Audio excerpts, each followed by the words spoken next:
J'étudie en fait les rapports entre les arts plastiques et la notion de biodiversité en fait. Donc voilà, j'étudie à la fois les artistes qui travaillent là-dessus et moi j'ai également tout un travail personnel, une pratique personnelle là-dessus. Voilà. En fait, j'utilise n'importe quel médium à partir du moment où ça sert mon idée, que ce soit de la photo pour les voyages, que ce soit du dessin, du croquis sur place, de la peinture, de la sculpture, etc. C'est pas ça qui importe en fait, voilà, c'est vraiment le sujet qui est servi par le médium. Voilà. Je me demandais un peu comment rendre compte de la biodiversité, de toutes les choses, toute la faune, la flore que je voyais en voyage. Je me disais, ces milliers de photos que je faisais, de détails, etc., d'animaux, de plantes, je me demandais comment les retranscrire cette impression.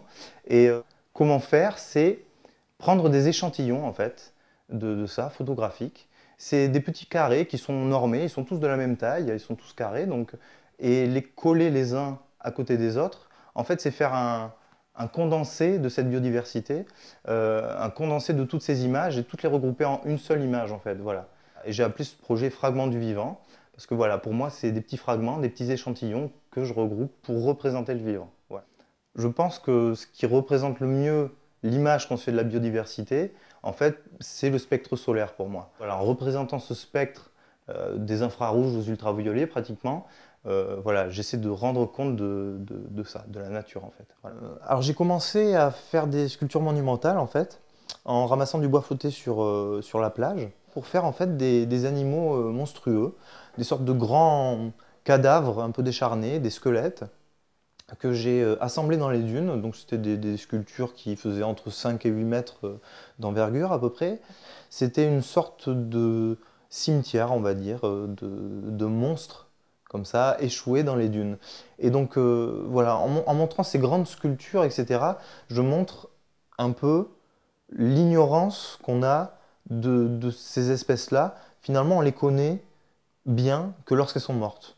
Voilà. Dès que je vois un animal mort, en bon état en général, je m'arrête sur le bord, je gare ma voiture pour que dans le cadre de la prise de vue, la voiture soit visible.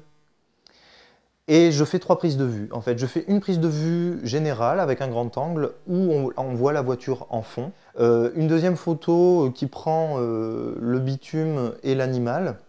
Et une troisième photo qui est un peu, comment dirais-je, dans le pathos, et où on voit la tête de l'animal. En me renseignant, j'ai vu que c'était quand même une part importante de la perte de biodiversité, notamment chez les reptiles, les amphibiens et les mammifères sur les routes de France. Bon. Il y a une sorte d'hommage fait voilà, aux animaux.